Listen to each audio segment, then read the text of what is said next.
sufro esta enfermedad y mis fuerzas se me agotan, ya no puedo más. Y agoté cada recurso y no tengo solución, y está muy lejos el que puede ser mi salvación. Largo tiempo hace que sufro esta enfermedad y mis fuerzas se me agotan y ya no puedo más. Y agoté cada recurso y no tengo solución, y está muy lejos el que puede ser mi salvación. Si tan solo hoy tocaré yo su manto, si pudiera acercarme al Salvador, si las fuerzas me ayudaran a eludir la multitud, el rozarle solamente es mi salvación. Yo traté de ir a su encuentro arrastrándome, con mis manos temblorosas su manto rocé, y al rozarlo yo sentí que virtud salió de él, y al instante restaurado fue mi pobre ser. Yo traté de ir a su encuentro arrastrándome, con mis manos temblorosas su manto rocé, y al rozarlo yo sentí que virtud salió de él, y al instante restaurado fue mi pobre ser. Si tan solo hoy tocaré yo su manto, si pudiera acercarme al Salvador, si las fuerzas me ayudaran a eludir la multitud, el rozarle solamente es mi salvación. Si tan solo hoy tocaré yo su manto, si pudiera acercarme al Salvador, si las fuerzas me ayudaran a eludir la multitud, el rozarle solamente es mi salvación. El rozarle solamente es mi salvación.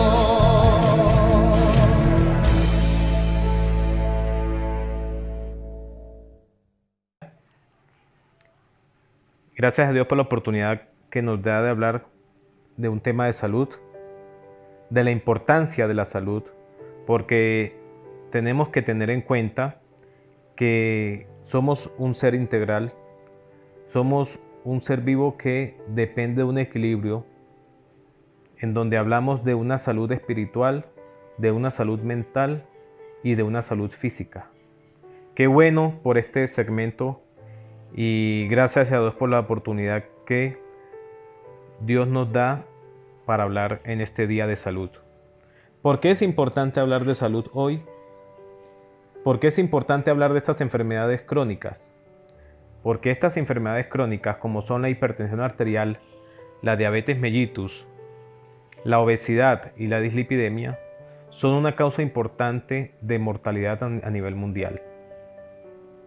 ¿De cuánto estamos hablando a nivel mundial? Se habla de 41 millones de muertes cada año a nivel mundial a causa de estas enfermedades cardiovasculares o que pueden llevar a un desenlace cardiovascular. Con ustedes, su amigo y hermano Wilmer Rojas, médico internista. Un cordial saludo nuevamente para todos y nos disponemos entonces a hablar en este segmento de salud Y comenzamos hablando de la hipertensión arterial. ¿Por qué hablamos de la hipertensión arterial? Porque la hipertensión arterial es la enfermedad que favorece a la aparición de infarto y de enfermedad cerebrovascular a largo plazo. Se considera la hipertensión arterial como la enfermedad crónica más prevalente a nivel mundial y que puede llevar a estos desenlaces de muerte cardiovascular. Cuando hablamos de hipertensión arterial, hablamos de hipertensión arterial cuando una persona tiene valores por encima de los 130-85 milímetros de mercurio. Niveles de presión arterial tomados con un tensiómetro debidamente calibrado. Dada la importancia de la hipertensión y ya conociendo estos valores de hipertensión, tenemos que definir también cómo se clasifica la hipertensión arterial. Hay una hipertensión arterial que puede aparecer en el consultorio en una consulta aislada. Podemos encontrar que un paciente no tiene valores adecuados de presión arterial, pero esto no significa que el paciente sea hipertenso. Y esta es la hipertensión que se puede presentar y se conoce como hipertensión de bata blanca. También tenemos que encontrar o notar que hay unos pacientes que hacen una hipertensión arterial sistólica aislada, que son pacientes donde su primer valor de tensión arterial está alterado y su segundo valor de presión arterial está normal. ¿Esto a qué conlleva? A que este paciente debe tener un seguimiento y debe hacer unas modificaciones en su estilo de vida. Hablamos también del paciente con hipertensión secundaria, que es el paciente joven por debajo de los 35 años que se hace hipertenso y donde los médicos estamos obligados a buscar la causa de esa hipertensión arterial porque no es normal que un paciente joven se haga hipertenso. Generalmente esto se debe a otras condiciones médicas que tenemos que investigar y que debemos tratar. El otro gran porcentaje de pacientes son los pacientes hipertensos que se hacen ya hipertensos por encima de los 45 años, y esto es lo que conocemos como hipertensión arterial esencial, que generalmente no requiere de algún estudio adicional, sino que requiere de un tratamiento médico y de un tratamiento no médico. Y aquí es donde entramos en una parte importante, porque tenemos que hablar de cuáles son las pautas que debemos seguir para evitar o controlar nuestra hipertensión arterial. Pautas que nos van a ayudar también para prevenir o controlar la diabetes mellitus. Pautas que nos van a servir también para tener un mejor control de nuestro peso y un mejor control de nuestros valores de colesterol y triglicéridos. ¿Cuáles son estos cambios que tenemos que tener para el control y prevención de estas 4 enfermedades? Vamos a comenzar hablando del primero, que considero que uno de los más importantes. Tenemos que hablar es de el sedentarismo. El sedentarismo o la inactividad física, digamos que es de los factores que más se relaciona con la obesidad y con estas 4 patologías. ¿Qué es lo recomendable según las sociedades médicas? Lo recomendable es que si no tenemos alguna restricción al movimiento o a la actividad física, debemos hacer por lo menos 1 hora, idealmente 2 horas de actividad física por lo menos 3 o 4 veces a la semana, ¿sí? De un ejercicio activo como puede ser correr, trotar o algún deporte de forma exhaustiva por encima de 1 hora, o si no tenemos ninguna condición que nos limite para esta actividad. Si ya tenemos una condición, por ejemplo la artrosis o cirugías de columna o patologías de columna, o tenemos alguna limitación física para realizar una actividad física activa, se recomienda por lo menos la caminata diaria de unos 30 minutos. Ese es el primer factor a modificar, el sedentarismo. Tenemos que volvernos más activos, tenemos que realizar actividad física. Imprescindiblemente es necesario tener en cuenta el consumo de agua también. Es importante el consumo de agua. Si no hay ninguna contraindicación por alguna enfermedad cardíaca, debemos consumir como mínimo 2.5 litros diarios de agua, aparte de las bebidas que acompañamos con los alimentos principales. Luego tenemos que hablar de otro factor que debemos modificar, como es hacer una alimentación balanceada. En el paciente hipertenso generalmente se recomienda una dieta baja en sal, es decir, menos de 5 gramos de sal por día. Debería ser o es lo recomendado para evitar una descompensación de la hipertensión arterial. Tenemos que también evitar el consumo de alta carga de glucosa. Todos los alimentos procesados contienen glucosa, todos los alimentos o jugos de caja que vienen empacados, las bebidas gaseosas, los refrescos, todos tienen una alta carga de azúcar. Y el azúcar se relaciona con la obesidad y predispone al desarrollo de estas enfermedades crónicas de las que hablamos hoy.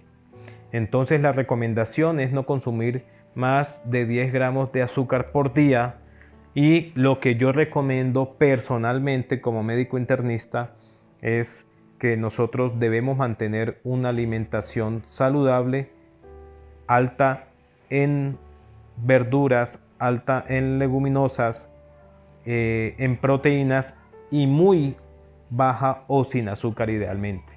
Lo que recomiendo es evitar el uso de azúcar refinada, evitar el uso de endulzantes si es posible, y que nuestras bebidas sean jugos naturales en agua y sin azúcar en lo posible. Si tenemos el hábito de consumir, por ejemplo, café o té o bebidas aromáticas, ojalá que sean también sin azúcar. Otro factor importante que tenemos que nombrar es el hábito del tabaco o el cigarrillo. Entonces es importante que las personas que hayan fumado en tiempo atrás o anteriormente hayan fumado, pues digamos que tienen un factor adicional para el desarrollo de enfermedad arterial periférica o alteraciones en la circulación arterial, y también para infarto. Entonces es muy importante tener en cuenta, y siempre los médicos preguntamos si el paciente que tenemos al frente fuma o ha fumado, porque esto es un factor independiente también para enfermedad cardíaca.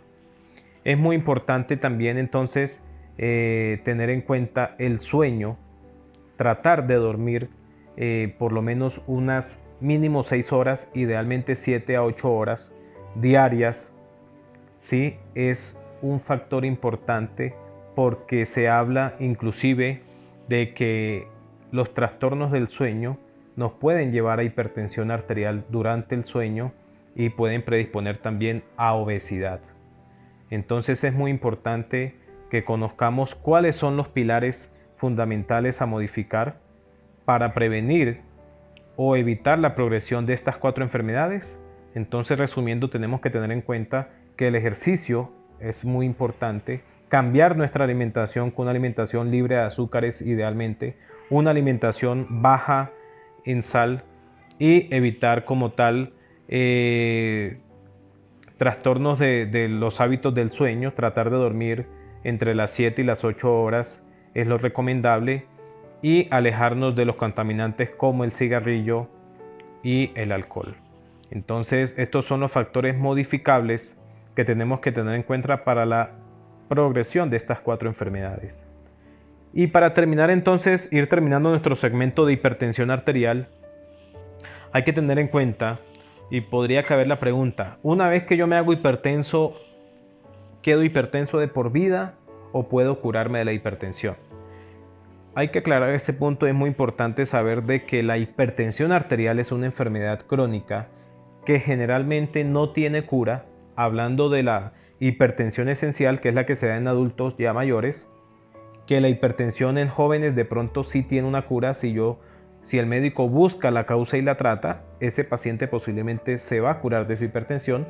Pero cuando hablamos de hipertensión arterial, es una enfermedad crónica que generalmente no se cura, pero personalmente he tenido la oportunidad de descontinuar o suspender el tratamiento antihipertensivo en pacientes ya adultos mayores o en pacientes de pronto más jóvenes, cuando han logrado reducción de peso, cuando han regulado su alimentación, cuando han mejorado el ejercicio. Entonces digamos que son pacientes que uno no los puede dar de alta de la consulta, pero sí se ha logrado descontinuar el tratamiento o por lo menos reducir la cantidad de medicamentos antihipertensivos que ese paciente de pronto pudiera estar manejando. Entonces, en primer lugar tenemos a la hipertensión como la causa principal de infarto y enfermedad cerebrovascular, y de ahí la importancia, por favor, de que tomemos en serio estos consejos saludables, y tener en cuenta que la hipertensión es una enfermedad que siempre está allí y es una enfermedad que tenemos que tener presente. Y por favor, no descontinuemos el tratamiento antihipertensivo por ningún motivo. Eso es importante tenerlo en cuenta. Siempre debe ser una enfermedad que debe ser seguida rutinariamente.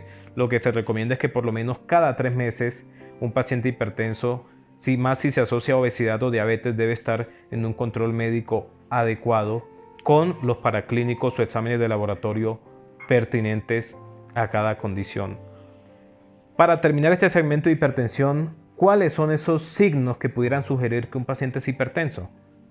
Dolores de cabeza frecuentes, alteraciones del sueño dados por ejemplo, despertar frecuente o problemas de conciliación en el sueño, sensación de calor excesivo o fogajes, sensación de fatiga o cansancio, alteraciones visuales, sangrados nasales de forma inexplicada o sensación de sonidos anormales o zumbidos o tinnitus en los oídos. Estos signos o síntomas pudieran estar significando que estamos padeciendo de hipertensión arterial, y lo recomendable es acudir lo más pronto a un chequeo con el especialista. Bueno, y terminando entonces con la hipertensión, vamos a seguir con nuestra segunda enfermedad prevalente, digamos que es el paso para hablar de diabetes mellitus. Bueno, y continuamos con nuestro segundo segmento, hablando de la diabetes mellitus. ¿Cuál es la importancia de la diabetes mellitus? Se habla de que la diabetes mellitus va asociada a la obesidad, y la obesidad es la epidemia mundial, y se prevé o se habla de que la obesidad se ha aumentado, al igual que la diabetes. En los últimos 30 años se han triplicado los casos a nivel mundial, y lo importante de hablar de la diabetes es que la diabetes mellitus es la principal causa de insuficiencia renal a nivel mundial, seguido de la hipertensión arterial. Entonces, eso hace imprescindible que hablemos de la diabetes mellitus, y vamos a comenzar hablando de cuáles son los valores normales de glucosa en sangre. Para conocimiento general, hay que tener en cuenta que un valor de glucosa en ayunas, es decir, 8 horas de ayuno, tener 8 horas de ayuno para tomar una muestra de glucosa en sangre, digamos que estos valores normales deben estar por debajo de 100 miligramos por decilitro. De 100 a 125 podemos estar ante un paciente que pueda tener alguna alteración de la glucosa en ayunas o prediabetes. Y ya hablamos de un paciente diabético cuando esos valores de glucosa en ayunas están por encima o iguales a 126 miligramos por decilitro. Es importante anotar que una sola muestra con un valor anormal de la glucosa en ayunas no es significativo de diabetes o de prediabetes. Sencillamente es un signo de alarma que nos obliga a los médicos a corroborar con una segunda muestra esos valores para definir si este paciente es efectivamente un paciente diagnosticado de diabetes. Es importante clasificar a la diabetes mellitus en dos grandes grupos principales o de conocimiento general, como son los diabéticos tipo 1, que son aquellos pacientes generalmente jóvenes, pacientes por debajo de los 30 o 25 años, que se hacen diabéticos con una primera hospitalización. La mayoría de estos pacientes no se sabe que son diabéticos, terminan hospitalizados por síntomas gastrointestinales, fiebre, vómitos y se encuentran valores altos de glicemia durante la hospitalización.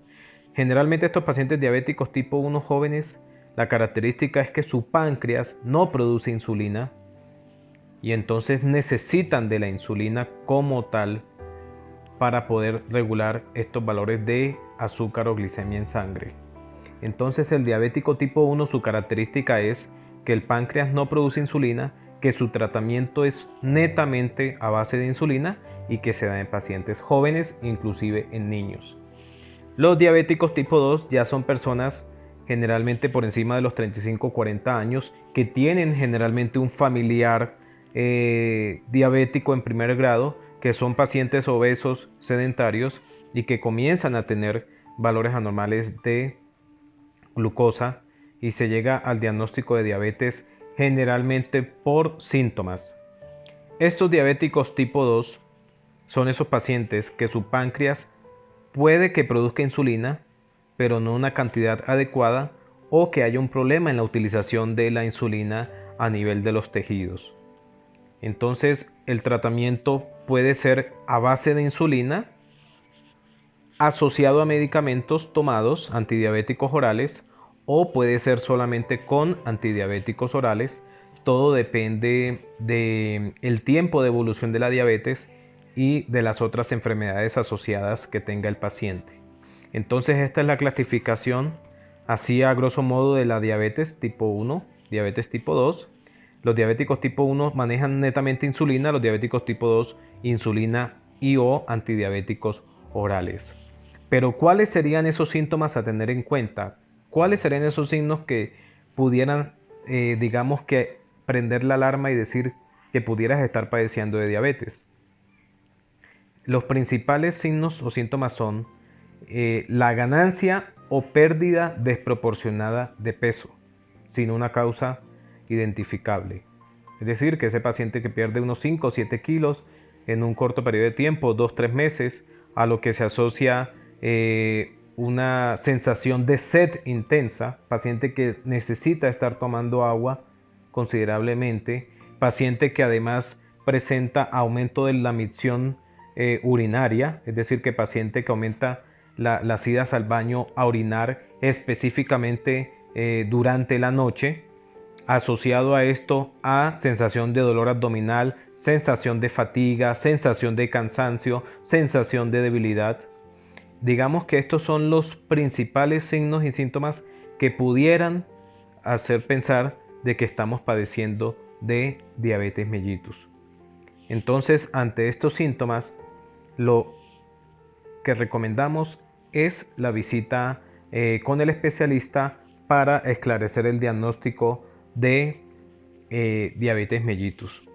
Hay que tener en cuenta también y recordar que una vez hecho el diagnóstico de diabetes, tenemos que ser muy juiciosos en la alimentación.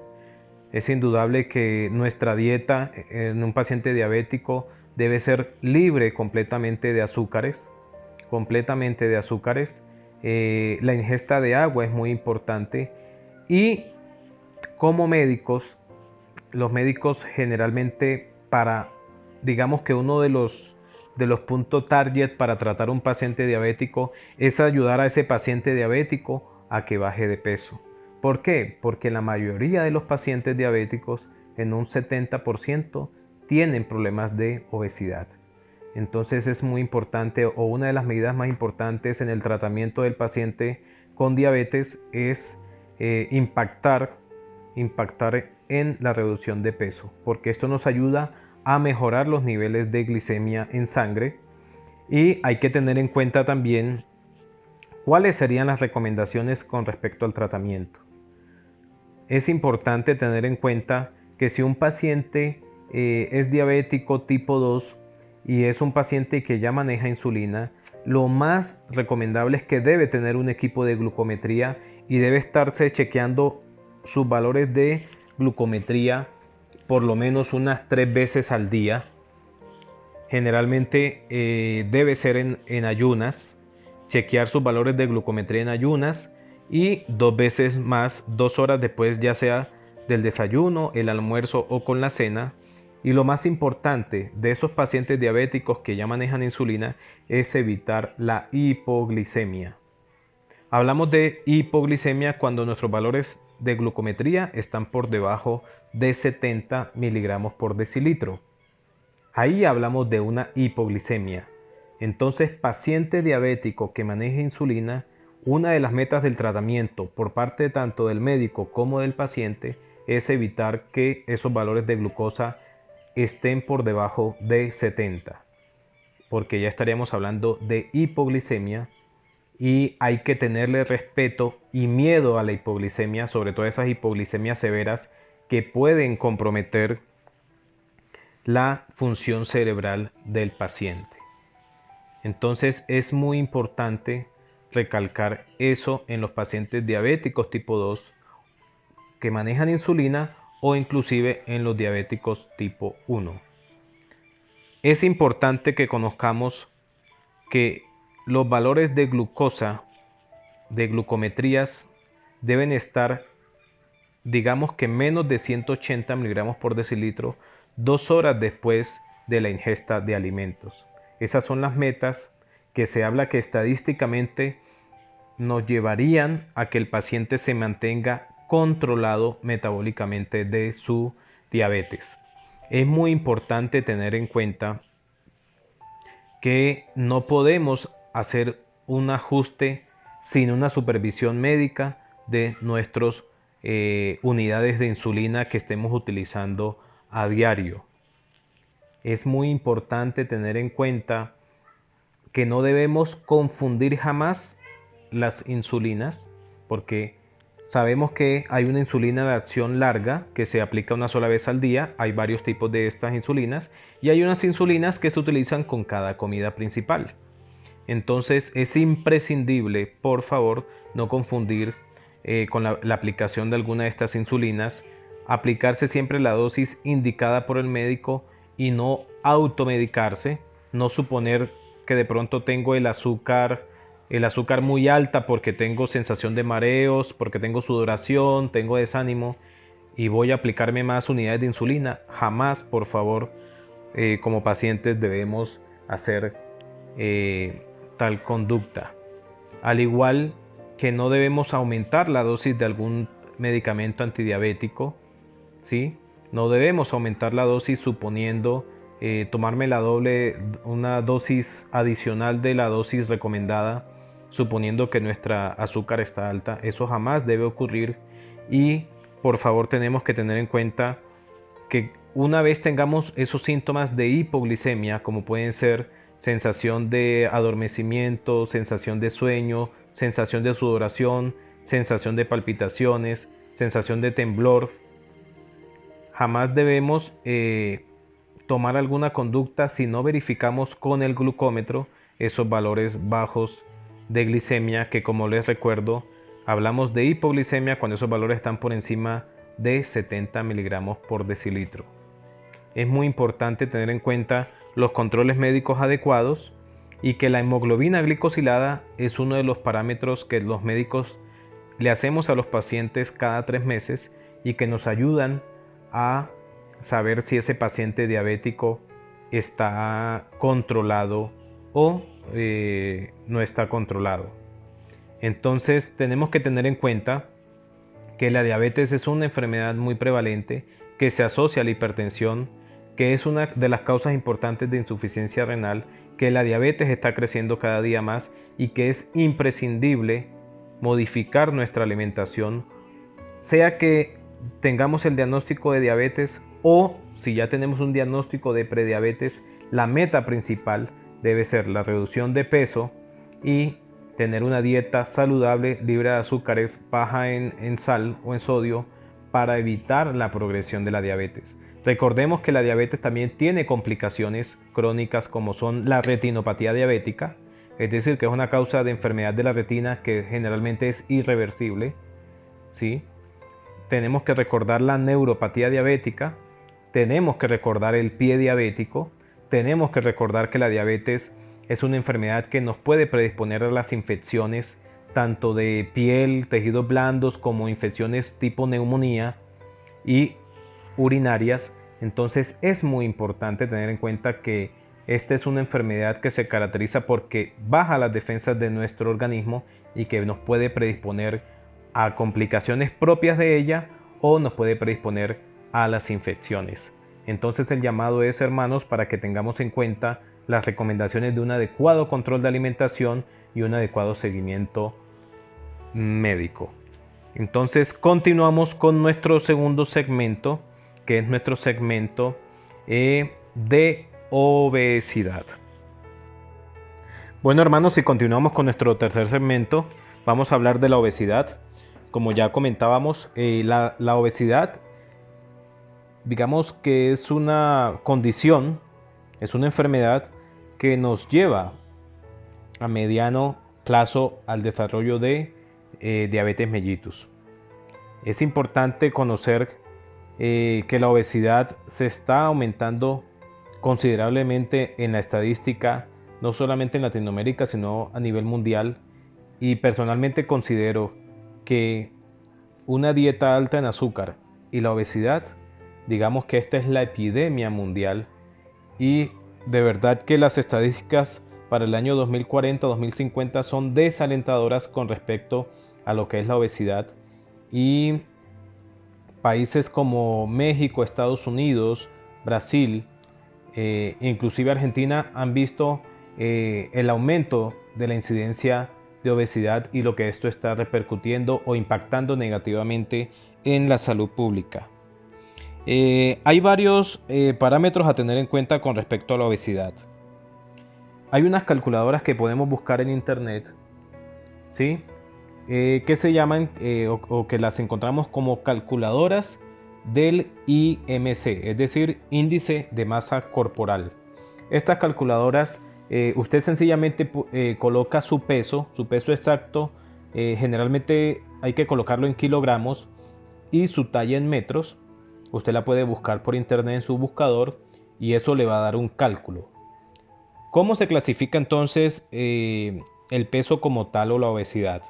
Podemos decir que un paciente puede tener bajo peso cuando este índice de masa corporal está por debajo de 18.5.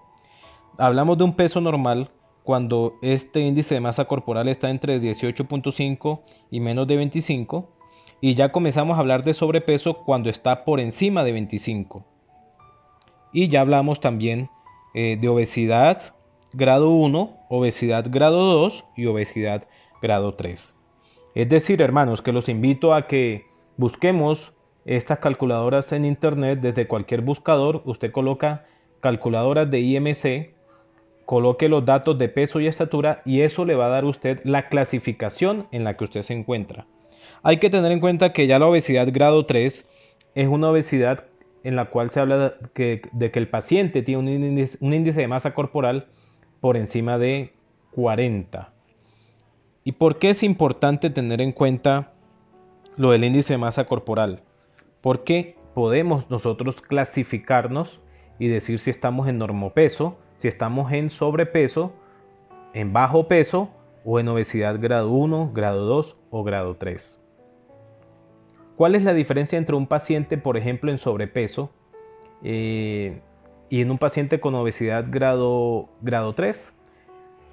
Una diferencia abrumadora en el sentido de que un paciente con sobrepeso yo puedo tratarlo solamente con modificación de los estilos de vida que ya hemos hablado y cambios en la alimentación. No necesita tratamiento farmacológico. Y ya un paciente con obesidad grado 3, que es el paciente extremo en obesidad, digamos que ese paciente requiere no solamente los cambios de vida saludable, de nutrición, de ejercicio, de tratamiento farmacológico, sino que es un paciente que posiblemente va a requerir ya un procedimiento quirúrgico como es la cirugía bariátrica, recordando pues que ya es un procedimiento invasivo, un procedimiento de riesgo, ya es una cirugía como tal. Y bueno, la meta o la idea es que nosotros modifiquemos todos esos factores que nos están llevando a la obesidad y que no lleguemos a esas instancias. Entonces, ¿por qué es importante, hablando de las estadísticas, hablar de la obesidad? Porque hablamos que se ha triplicado la incidencia desde el año 1975 a la actualidad, y se habla que a nivel mundial el 13% de los adultos son obesos. Se habla en este momento que hay unos 1.500 millones de personas en el mundo con sobrepeso, y de estos 400 millones son obesos. Pero ¿por qué es importante hablar de obesidad? Porque es que la obesidad nos está llevando o se relaciona a varias enfermedades, y una de las principales enfermedades son la apnea del sueño, la diabetes, la enfermedad cardiovascular, problemas de la vesícula biliar, se relaciona también con el cáncer, se relaciona también con la artrosis, y se relaciona también con lo que llamamos los médicos un síndrome de desacondicionamiento físico. Es decir, que al momento de nosotros tratar la obesidad, al momento de lograr la reducción importante de peso, vamos a prevenir o a mejorar la condición si ya tenemos alguna de estas enfermedades que ya les han nombrado. Pero hay varios estudios que nos hablan también de la importancia de la obesidad, y tenemos que anotar que la enfermedad cardiovascular es la principal causa de muerte en personas con obesidad. Hay estudios publicados en las revistas médicas como el New England Journal o el Lancet que hablan de que las personas con obesidad se mueren principalmente por causas cardiovasculares, como son el infarto y la enfermedad cerebrovascular, por encima de otras enfermedades como por ejemplo el cáncer, la enfermedad renal o la diabetes mellitus. Esto fue un estudio del Lancet del New England Journal, que se hizo en el año 2015 y tuvo participación de 195 países, donde se concluyó que los pacientes obesos se mueren principalmente por patología cardiovascular. Y hay que tener en cuenta que la obesidad viene en aumento, y ya inclusive tenemos problemas de obesidad en los niños. Entonces es muy importante para las personas que me están escuchando que tenemos que cambiar nuestros hábitos de alimentación, y no solamente por nosotros, sino por nuestros hijos, por nuestros familiares, porque nuestro cuerpo sencillamente, o lo que padecemos en la edad adulta, es la consecuencia de lo que no hicimos o de lo que no prevenimos desde la infancia o la adolescencia. Entonces hay una clara relación entre mayor índice de masa corporal y la mortalidad cardiovascular. Hay un estudio muy importante donde se incluyeron 900.000 pacientes, donde se hablaba de que los pacientes con índice de masa corporal por encima de 40 tenían solamente un 50% de posibilidades de llegar a los 70 años, comparándolo con el grupo de pacientes que tienen un índice de masa corporal entre 22.5 y 25. Es decir, que los pacientes con un índice de masa corporal entre 22.5 y 25, de 100 pacientes, 80 van a llegar a los 70 años, pero de esos mismos 100 pacientes, solamente 50 pacientes van a llegar a los 70 años, hablando de aquellos que tengan una obesidad ya grado 3. ¿Cuáles son las metas de tratamiento de un paciente obeso? ¿Cuáles son las metas con respecto a aquel porcentaje de peso que debemos lograr como meta? Generalmente se habla de que cuando un paciente logra una reducción del 5% de su peso, digamos que ya hay beneficios sobre la salud del paciente, ya hay beneficios sobre la diabetes mellitus, si el paciente es diabético, ya hay beneficios en la reducción del colesterol y los triglicéridos si el paciente tiene asociado esa enfermedad, y hay una mejoría de las otras condiciones como la hipertensión arterial, y si el paciente ya tiene una apnea del sueño, pues hay mejoría de los síntomas con respecto a la apnea del sueño. Ahora, ¿cuáles son las metas que los médicos proponemos como tal? Nosotros hablamos de que las metas no deben ser del 5%, sino que un paciente debe perder mínimo un 10% del peso cuando ya comenzamos un tratamiento específico o una consulta médica para el tratamiento como tal de la obesidad. Y una queja muy importante es que hay una relación también O una queja de los pacientes son, por ejemplo, los dolores articulares, específicamente en la rodilla, en la zona lumbar, en la zona de la espalda. Y el paciente está en una obesidad grado 2. ¿Sí? Y al examen físico el médico no encuentra alguna causa razonable de su dolor articular. Entonces hay que tener en cuenta que inclusive para la artrosis, que es una de las enfermedades también degenerativas prevalentes del sistema musculoesquelético, la obesidad es el principal factor que puede estar condicionando estos dolores articulares o este desgaste, como comúnmente se llama, a la artrosis. Es muy importante que los pacientes que tienen ya apnea del sueño, que es una enfermedad bastante limitante, incapacitante, tienden a mejorar mucho cuando logran una reducción importante del peso. Hay que hablar también que la obesidad también se relaciona con el cáncer. Hay que tener en cuenta que los pacientes obesos también tienden a tener mayores complicaciones durante una hospitalización por la causa que sea. Tienden a demorar más a la salida hospitalaria y tienden a tener mayores complicaciones cuando hablamos de la necesidad de procedimientos quirúrgicos de cualquier índole. Entonces, lo primero que tenemos que hacer es buscar una calculadora en el internet, la podemos hacer, o hay ciertas aplicaciones por nuestros smartphones o teléfonos celulares donde podemos calcular cómo estamos. Tenemos que tener en cuenta que si somos pacientes que tenemos sobrepeso, obesidad y tenemos diabetes, hipertensión, es imprescindible también tener un peso o una báscula en nuestra casa debidamente calibrada para estar llevando un control adecuado de nuestro peso. Entonces, ¿cuáles son las medidas a tener en cuenta para el tratamiento de un paciente obeso? Lo primero es la alimentación, los azúcares más que todo, el azúcar como tal, ¿sí? Los alimentos procesados que todos tienen azúcar, digamos que son los que más predisponen a no reducir peso, sino más bien nos ayudan a aumentar de peso. Una dieta rica, por ejemplo, en alimentos como el arroz, como la papa, como la yuca, el pan, ¿sí? Nos ayudan también a aumentar de peso, y las bebidas gaseosas pues indudablemente que también son un factor importantísimo para que no logremos esta reducción de peso.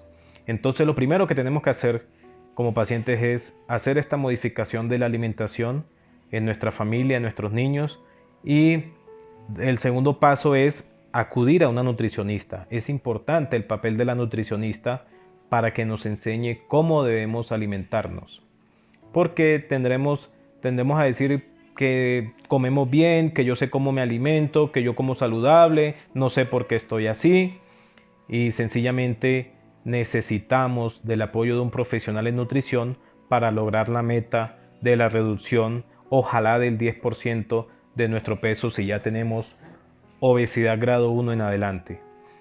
Después de esto, de este seguimiento por una nutricionista, digamos que por lo mínimo 6 meses, un año, y no logramos una reducción importante del peso, ya lo que sigue es la consulta con nuestro médico internista para definir entonces cuál sería el paso a seguir con respecto al tratamiento farmacológico, porque si ya tenemos un paciente que está en obesidad, que ya está con la nutricionista, que es un paciente que lleva rigurosamente su dieta, que ya me hace ejercicio todos los días de la semana 30 minutos y que igual no logramos una reducción del peso, ya tenemos que definir este paciente si tiene obesidad grado 2, tenemos que hacerle estudios para determinar que no tenga un trastorno hormonal o endocrinológico que esté causando esta obesidad, y si estos estudios son normales, ya pasamos a un tratamiento farmacológico y ya tenemos, digamos que hay unos 4 medicamentos aprobados por la FDA y que se están utilizando en Latinoamérica para el tratamiento de la obesidad, sobre todo si es un paciente que también tiene diabetes. Digamos que tenemos herramientas en este momento antes de llegar a la cirugía bariátrica. Y para terminar, hay que tener en cuenta que el tratamiento de la obesidad no es solamente pensar en la cirugía. Si alguno de los que están escuchando este audio tiene una obesidad grado 2, ya tiene una obesidad grado 3, la solución no es pensar de entrada en un tratamiento quirúrgico.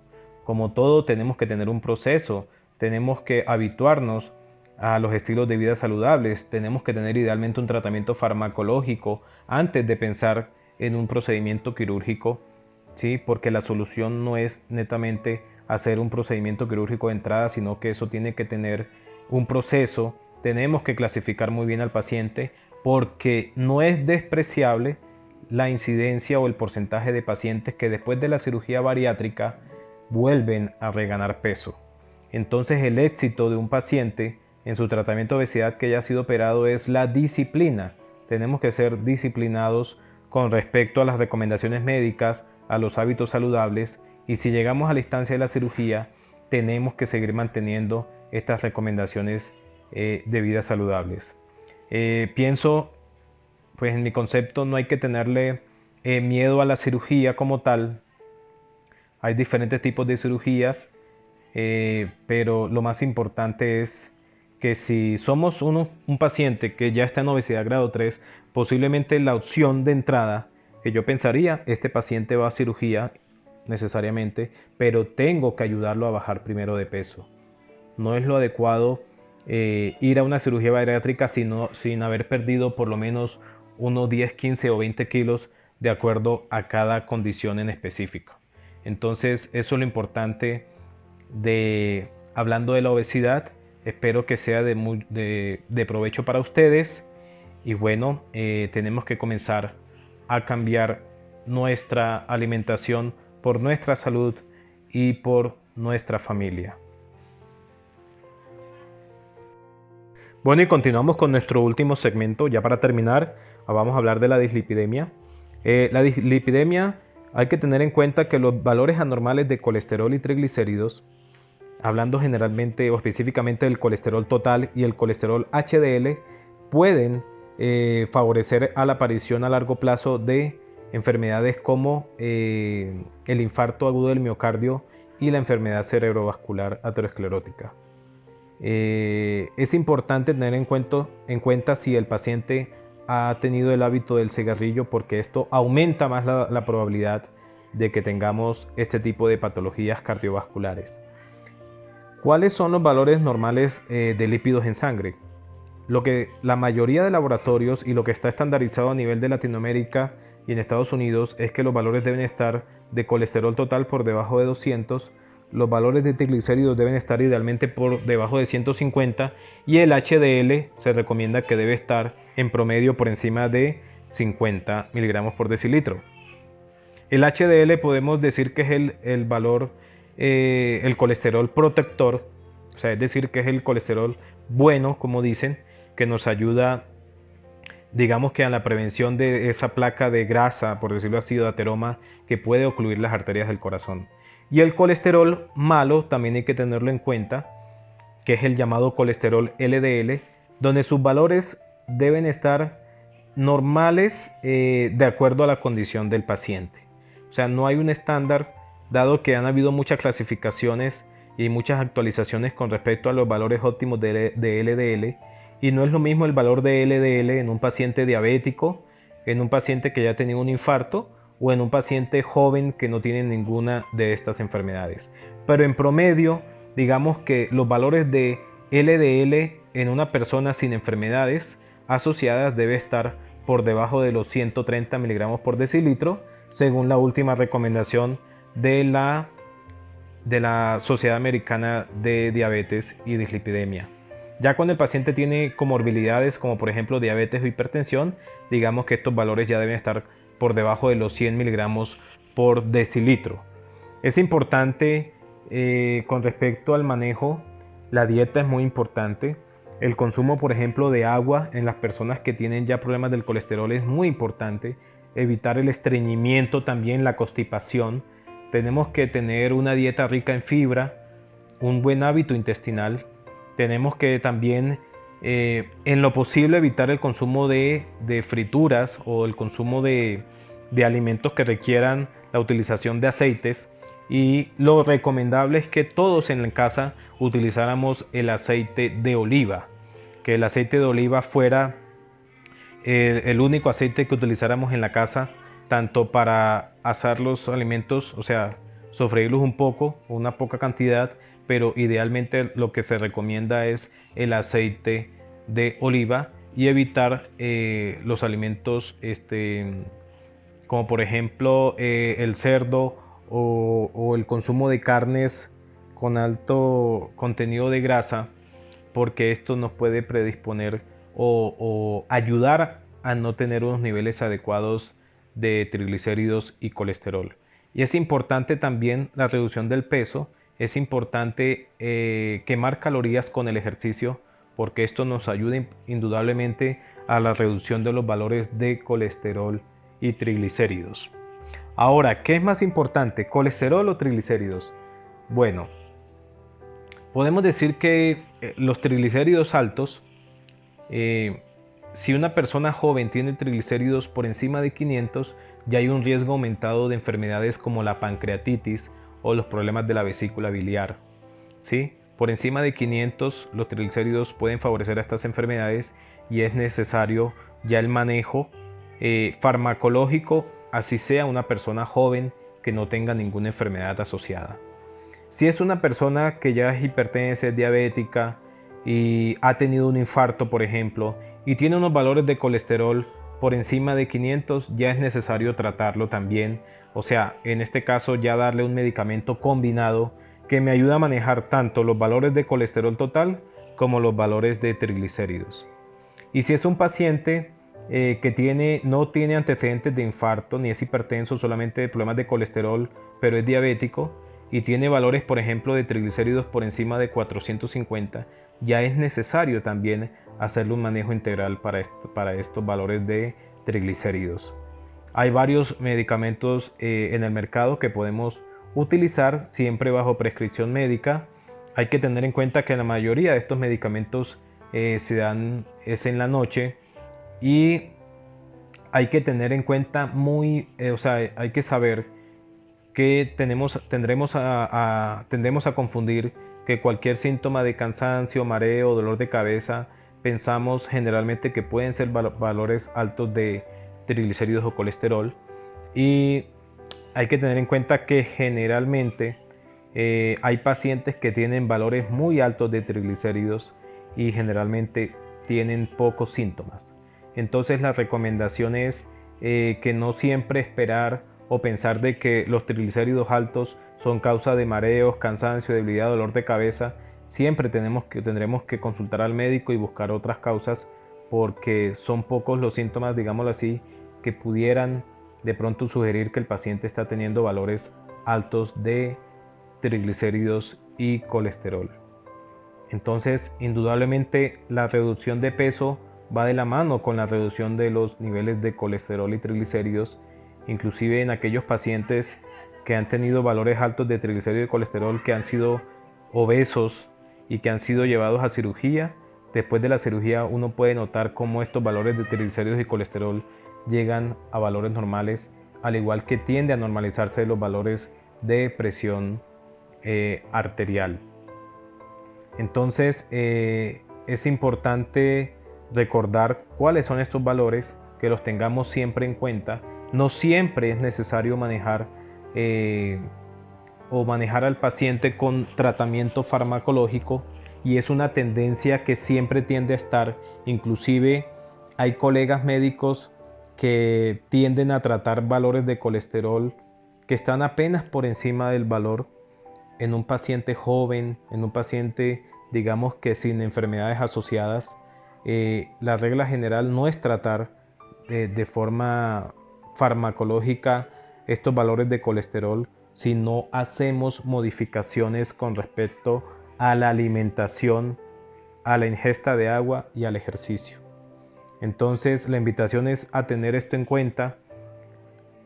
Primero, antes de pensar en un fármaco, empezar en un medicamento, pensemos en que tenemos que cambiar nuestra alimentación y nuestra forma de pensar con respecto a lo que estamos consumiendo en nuestro hogar cada día. Entonces, para concluir ya estos 4 segmentos, podemos decir que estas 4 patologías van asociadas generalmente una de la otra. Recordemos el alto impacto que causan a nivel mundial y recordemos que nuestro cuerpo es un equilibrio entre lo espiritual, entre lo emocional y entre lo físico. Entonces es muy importante recordar que si tenemos una buena salud física, indudablemente vamos a tener una mejor conexión espiritual, una mejor conexión con Dios, ¿sí? En el momento de orar o en el momento de meditar en la palabra. ¿Por qué? Porque nuestro cuerpo es un todo. Así como todos en la iglesia, ¿sí? Todos somos miembros de un mismo cuerpo, de un mismo sentir que es en Cristo, como dice la palabra, nuestro cuerpo es un todo.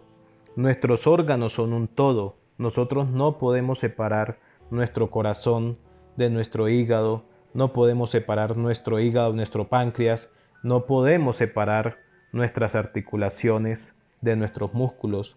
Somos un todo como tal y debemos mantener un equilibrio para tener un cuerpo saludable, para tener una mentalidad saludable, y también el llamado es a que pensemos en nuestra salud emocional, a nuestra salud mental. Tenemos derecho como seres humanos a enfermarnos no solamente por diabetes, no solamente por hipertensión, sino también a enfermarnos de nuestra mente y de nuestra salud emocional.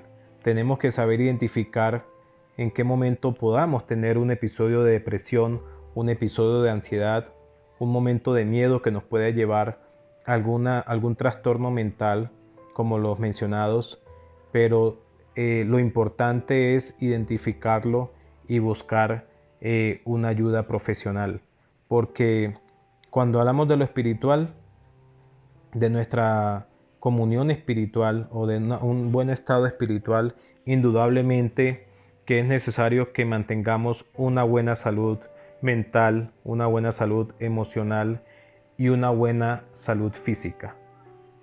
Entonces la invitación es a que tengamos en cuenta que nuestro cuerpo es un todo, que nuestro cuerpo es el templo del Espíritu Santo, como dice la Biblia.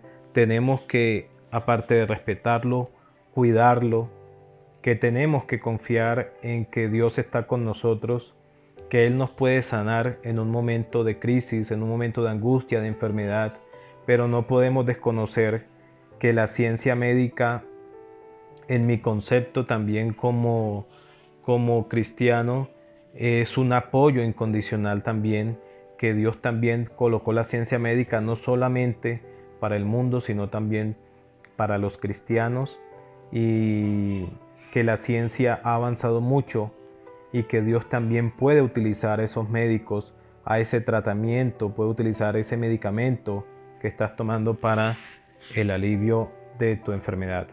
Entonces, un cordial saludo para todos, un abrazo para todos y estaré atento a las preguntas y a los comentarios. Que Dios les bendiga.